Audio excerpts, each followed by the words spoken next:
Hey everybody, Cal here. So today, I'm super excited. Although actually first I want to say we did lose a subscriber on the video about where I was talking about Songhai being a problem.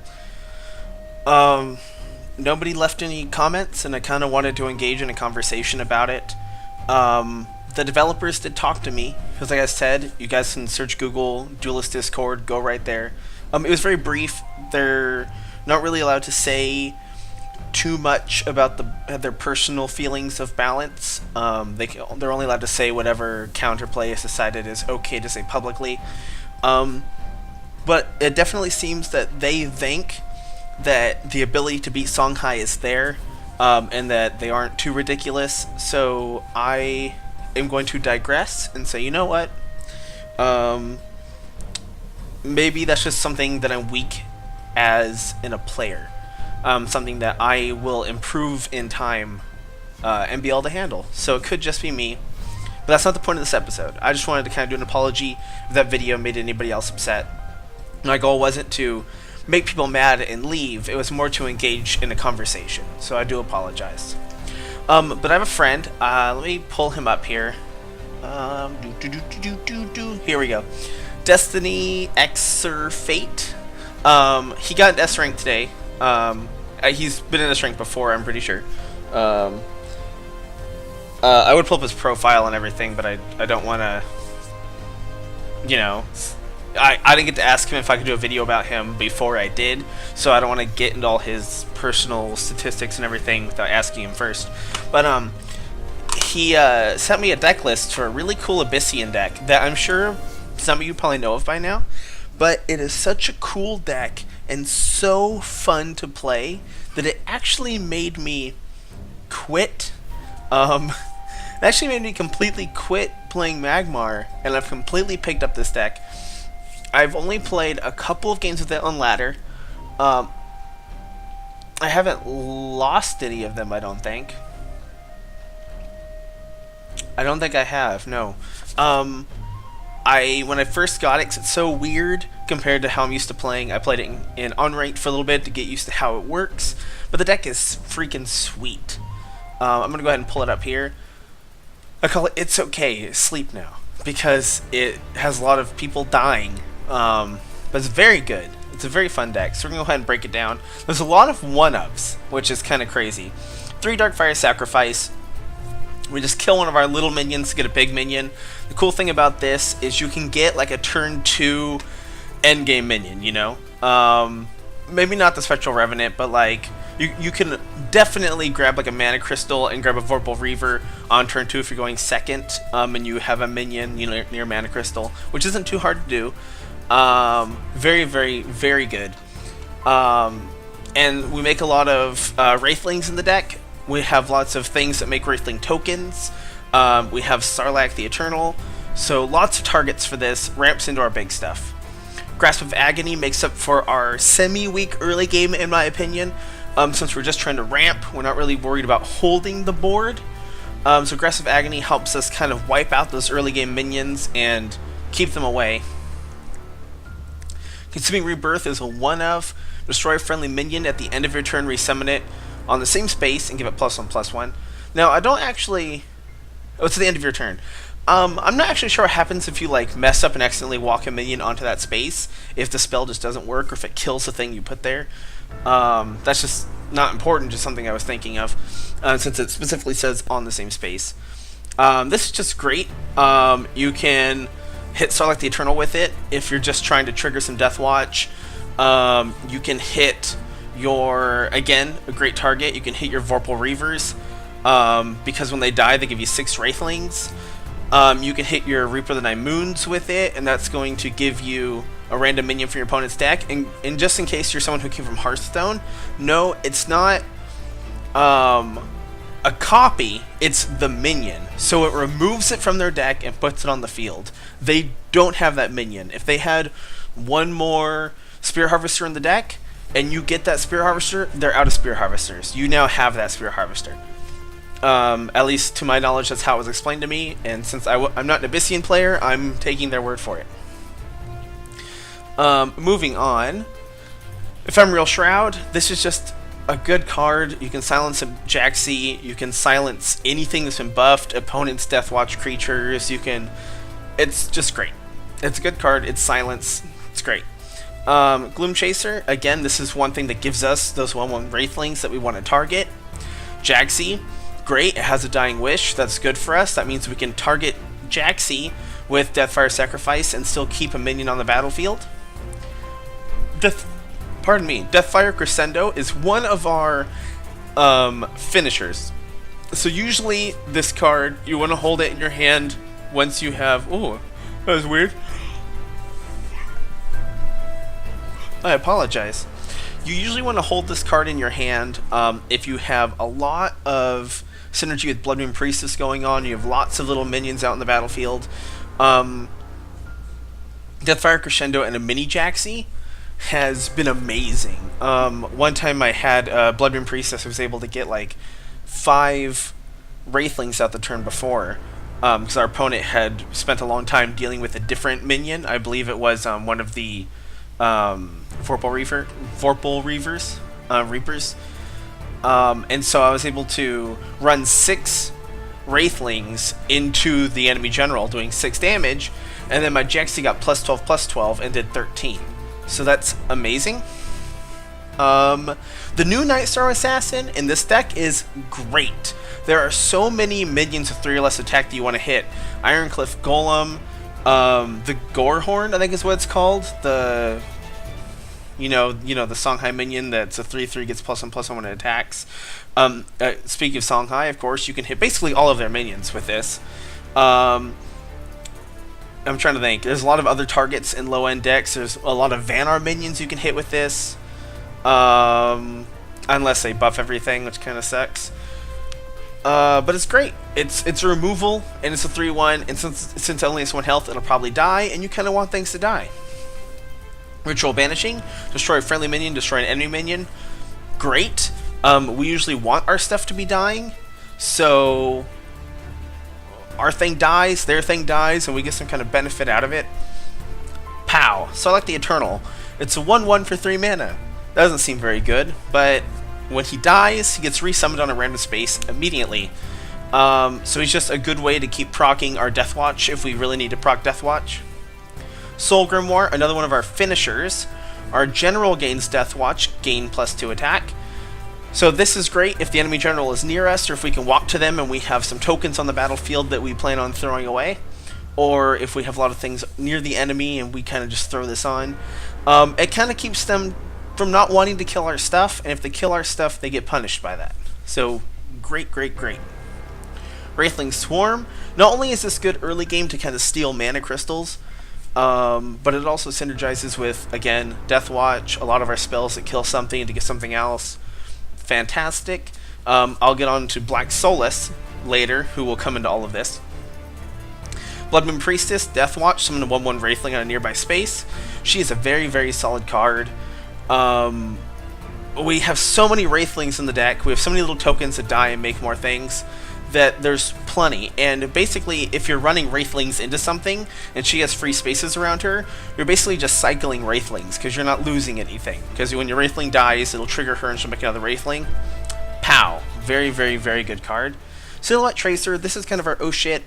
It's also really nice if we have the Grimoire on. It lets us jump over and catch the opponent and smack them with that Grimoire to do a decent amount of damage. Hopefully finish them before doing that. It's great. I'm not, and I'm not gonna put too much at this point. I've only been playing this deck for maybe about an hour or so, so I don't feel comfortable being like, well, I think if you took this out for that, this deck has proved itself. I didn't make it, so Silhouette Tracer, great, that's its use, good card. Black Soulless, 4/7 for 5. Whenever you summon a Wraithling, it gets +2/+2. This is sick. The only thing is, since it doesn't have Rush, your opponent has a chance to respond to it. But you think about how big that is, right? Just for 8 mana, we could get 3 Wraithlings, and this could have +6/+6. Isn't that ridiculous? That is ridiculous. One Dark Transformation, it summons us a Wraithling. It's also hard removal. This deck is really, really fast. The games are usually decided. The games are usually. Oh, I really hope you couldn't hear that. Excuse me if you did. The games are usually decided pretty quick. So just having one of these is fine. Same thing with Keeper of the Veil. Just one Keeper. Most of our early game minions, since our plan again is to use the Dark Pact, I believe it's called. Try to make sure I get the names right. The Darkfire Sacrifice to play big things really quick. Keeper of the Veil, and also we're usually sacrificing Wraithlings, which Keeper doesn't bring back because they're tokens. So the Keeper will usually bring us back something pretty decent. Now they're summoning. Summon 2 random minions destroyed since your last turn. Random spaces nearby your general. This is great because if we're doing things like if this synergizes really, really well with like Dark Transformation, Darkfire Sacrifice, Consuming Rebirth, because they died. And it summons 2 random minions destroys at your last turn. This includes enemy minions, but they'll be yours. So you can use it starting on your turn to just attack, big things, or if your big things get removed, and then cast this before you start killing maybe the little stuff. To help the odds in your favor of getting the things you want, and you get 2 for 5 mana. Very, very good. It's basically like having 2 keepers, to be honest, except for now with the nerf. This is probably going to net you more stats, generally, if the game's going well. One Reaper of the Moon. Again, we explained how this card works. Very good. It's flying, so it can even sometimes fly in with like a Deathwatch with the Deathfire Crescendo on it and just be your finisher, but it's only a 1-of, so not all the time. 2 Shadow Dancers. Very, very good card. Especially if you combine this with the Grasp of Agony. Sometimes you can gain the health difference between you and your opponent can skyrocket mid-game when you start using AoEs and clearing their stuff with like your Wraithlings, and you're just gaining health and they're just losing health, and it's really, really sick. It's very sick. I had a game where I got both my Shadow Dancers out, one right after another, and in one turn 6 things died and I gained 12 and they lost 12. That is big. 2 Vorpal Reavers, 6/6 Celerity. You're gonna see this guy in action when I show you a quick replay. And Dying Wish summons 6 Wraithlings on random spaces. That not only gives us even more tokens to target with our abilities, but if we have a Black Soulless, we can drop him down, run the Vorpal Reaper into something, it'll die, and then pow, +12/+12 Black Soulless. And then 1 Spectral Revenant. Spectral Revenant is like another removal spell, because it does 6 damage, it kills something, and does 4 damage to the opponent. Great, great, great. When I first saw this deck list, I was like, why is there so many 1-ofs? Like, how is this good? It is fucking sick. For those of you, because I know a lot of my friends do watch, that remember me as a Magic the Gathering player, I had a Sidisi Reanimator deck, and the whole point of that deck was I had spells that did things like put the top 10 cards of your deck into the graveyard.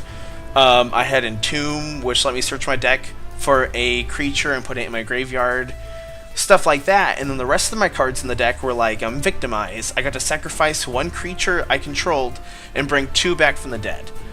I had so much stuff. I had a Grave Titan that whenever I enter the battlefield would give me zombies, would give me little token zombies like the Wraithlings basically. I had a another creature that whenever something of mine died, it got more powerful. That was the it's been so long since I played. Wow. But you get the idea. I've always been a Reanimator player. I've always loved death and graveyard synergy in card games. And when my friend showed me this deck, I was just blown away because I was like, oh my gosh, this is amazing. But again, like all the 1-ofs, when I played Magic, I played EDH, Commander, Elder Dragon Highlander, however you know it by.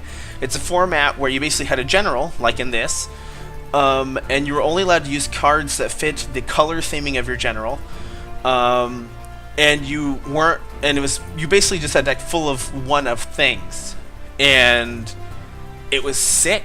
And this deck is sick. I'm going to go ahead. I'm not going to play it live because I am super tired at the moment, and this is the new deck to me. I don't want to mess it up. But I'm going to jump into a replay that kind of just gives you a really quick idea of how this deck works. And I hope you like it, and I'll see you in the replay. Here we go. This is my very first ranked match with the deck. I had gotten comfortable with it on ranked. I felt like I kind of knew what I was doing, and so I jumped in. I'm still sitting at League 3, 2. I keep jumping between League 3 and 2. First starting hand, not great. The Duelyst Chaser I wanted to keep in my hand now that I drew it, just in case the opponent got behind me and was going to do some backstab stuff. You got the Jax. Pardon me, I keep getting hiccups for no reason. Mini Jaxie. Even though Jaxie's only a 1-1, she fits our synergy here, so she's solid. He throws out 2 Kaido Assassins. Luckily, we have the Deathfire. What is this called? Aggressive Agony. What's Deathfire Grasp? I feel like that's a magic card. We had Aggressive Agony, so all for it. I went ahead and threw it on the Kaido Assassin near him, of course, to do damage to everything. With me and the Jaxie, we're basically able to wipe his board, and I'll be left with the 1-1. Also, just to try to get something on the battlefield, because again, we want things on the field so they can die, I went ahead and cast the Ephemeral Shroud just to get it out there, and I threw it behind me because, again, I'm just trying to cover my bases, and this is exactly what we wanted to see. We have a Dark Fire Sacrifice, and we have our Reaper of the Nine Moons. That's solid, especially against Songhai, because they don't have things that silence or transform other than the Onyx Bear Seal. So I went ahead and backed up here, though, to try to get that 5 mana, and I hard cast the Reaper, I believe. Pretty sure I hard cast Reaper. Yeah, I just hard casted it so I could keep some stuff on the board. Again, you don't just want to throw your minions away for no reason. I kind of find it good to keep your little minions around until you can draw some Deathwatch synergy and they get the most out of their death instead of just having them die for no reason. Since I already had enough mana to cast the Reaper, I didn't want to sacrifice something so I could use it later. Our hand isn't super great, especially like Aggressive Agony, because they don't usually flood minions on the board. Songhai, that is. They throw 1 or 2 out. We don't really have anything big that we want to get with Dark Fire Sacrifice, so the hand's a little eh. But on our turn, we should be able to cycle a card and hopefully get something super good. There is a lot of top end. So now here he goes ahead and I guess he's a little afraid of the Reaper. Is that what she is? Is she a Reaper? No. I feel like this is wrong. What is this called? Yeah, Reaper of the Nine Moons. I'm trying to learn all the card names. Blows her up. We get a Gorehorn. Solid. That's 1 less Gorehorn in his deck. Is that what this is called too? Gorehorn? Oh, it died. It's gone. Doesn't matter. So sweet. Now this is perfect. You know, Mini Jaxie can finish this off. We now have a sacrifice target, so we can hit it with Dark Fire Sacrifice and cast our Vorpal Reaver, and be sitting in a pretty spot. Not too bad. I wanted to make sure it was near him, so I went ahead and started moving forward. I need to not be so worried. This deck is it's inherently aggressive. Is that even the right word? It's not like an aggro deck. It's more like a ramp graveyard synergy deck. But because you get big things so fast, you basically end up being kind of like a crazy aggro deck just because of the fact that you're ramping so quickly. And you're threatening your opponent so much. So now we're in a really great spot because we have the 6/6 with Celerity that he's either going to have to... Like, he can't run from it because of Celerity. He's going to have to try to find it. He's going to have to either kill it and then we get 6 tokens, or he's going to have to do, something. The Vorpal Reaver is a sick card. And again, here's another good example of Night Sorrow Assassin. I think this card is almost even better than it was, in my opinion, because it comes out, no more Gorehorn. The Vorpal Reaver moves in, we take out his Mystic, we go to move in on him. We attack him for 6, and then he just concedes. I definitely... Yeah, I mean, I was going to say if I was him, I wouldn't have conceded yet. I'm definitely a an advocate of trying to stick it out and see if things change, but this deck is sick. I'll definitely show you in more detail in the future.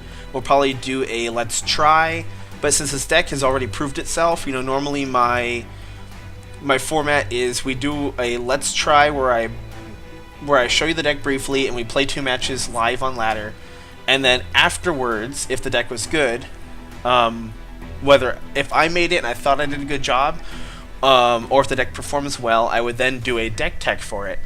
But instead, I just really wanted to show you guys this deck today because it's sick and I'm in love, and I think I'll be playing this for a very long time. Excellent, guys. I hope you enjoyed the video. Give the deck a shot. Oh gosh, it's so good, and I'll see you guys in the next video.